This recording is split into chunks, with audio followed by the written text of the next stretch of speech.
Have you ever wondered if your neighbors are hiding something? This question buzzed in my mind the day the new neighbors moved into our quiet corner of Antique in the Philippines. It was a tranquil place, a quaint hamlet where houses were few and far between. Our humble abode, a simple structure of bamboo and thatch, was home to my family and I. Growing up, I'd often wish for a neighbor, someone to share our quiet existence with. And then, when I was 18, my wish came true. An elderly couple moved in next door.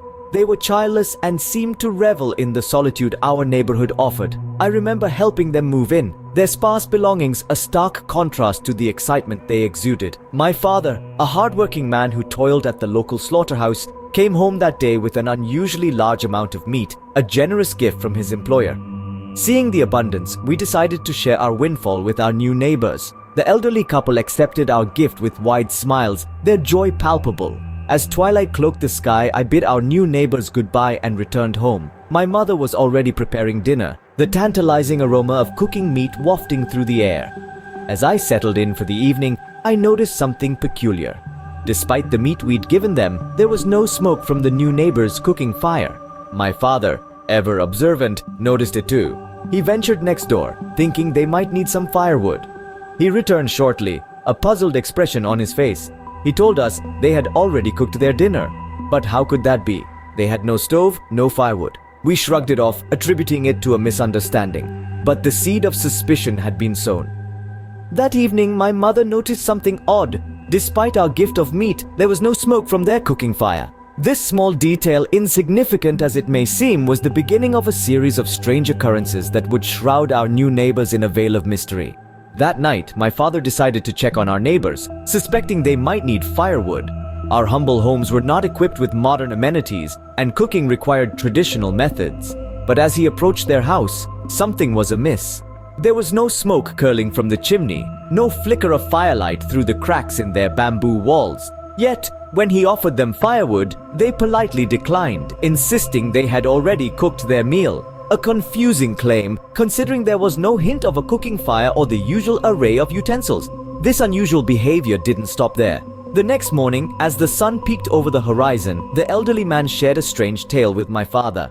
He spun a story about a dog wandering into their yard in the dead of night, stealthily stealing their meat, which was still neatly wrapped in plastic. A peculiar tale, especially since no one in our small community had reported missing dogs or strange happenings. The man's story was filled with inconsistencies. He said the meat was stolen, but also claimed it was cooked. And what dog would be interested in meat still wrapped in plastic? These inconsistencies raised questions that my father couldn't ignore. The elderly couple's behavior was becoming increasingly odd, their stories more and more implausible.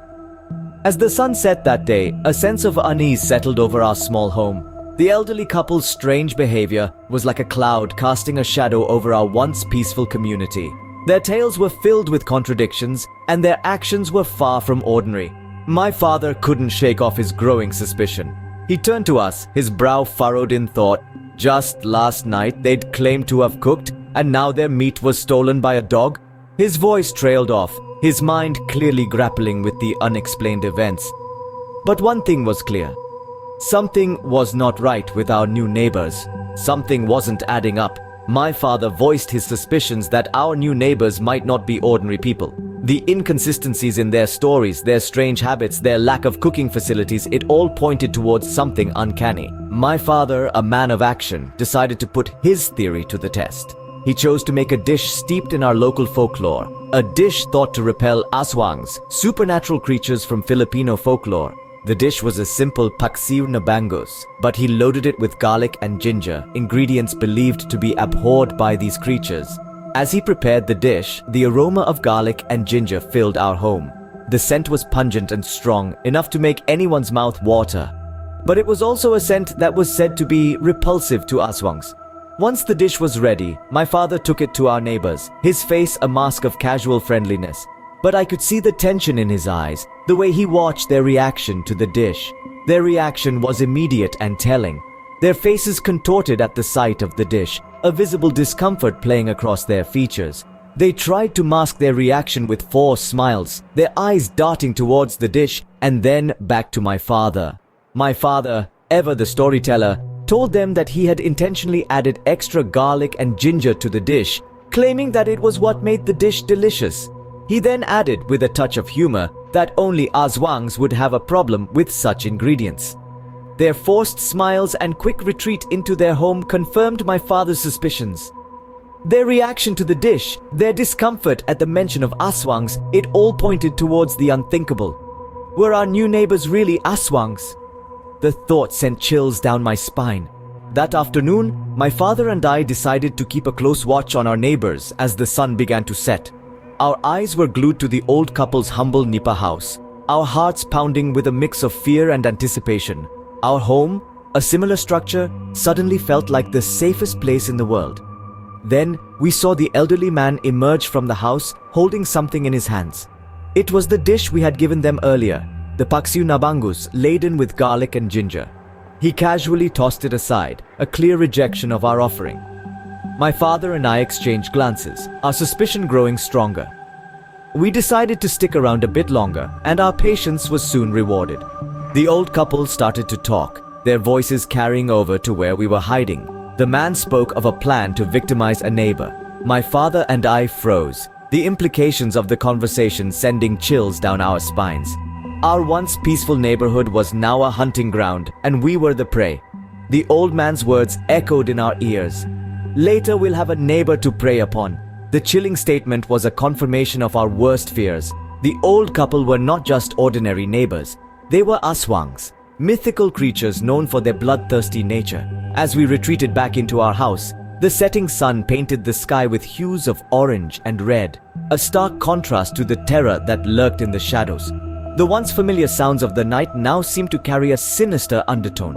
Every rustle of the leaves, every creak of the bamboo, every hoot of the owl, they all seemed to be warning us of the danger that was about to come. As we exchanged wide-eyed looks, my father murmured, "I knew it, they're Aswangs."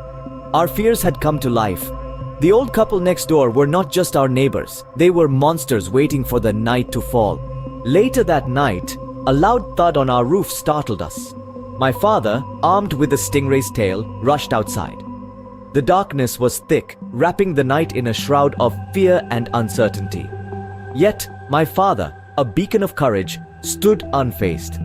He was ready to confront whatever it was that had disturbed our peace. From the shadows emerged a creature, monstrous and terrifying. Its skin was pitch black, and its eyes glowed like hot coals in the darkness.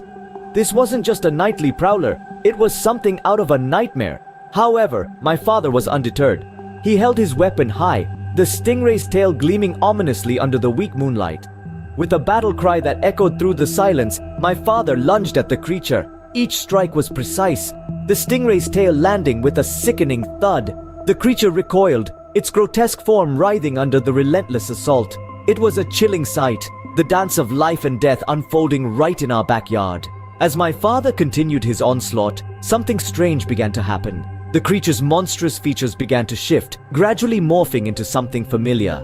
The black skin lightened, the fiery eyes dimmed, and the terrifying form shrunk down. It was the face of our elderly neighbor, twisted in pain and fear. The revelation was horrifying. The neighbors we had welcomed into our community, the people we had shared meals with, were not ordinary humans. They were Aswangs, creatures of the night, hiding behind the facade of frail elderly people. In that moment, we learned the chilling truth about our neighbors. They were indeed Aswangs. This shocking confrontation left a lasting impression on us. It taught us the importance of trusting our instincts and reminded us that not everything is as it seems. Even in the most ordinary of people, the darkest secrets may lurk.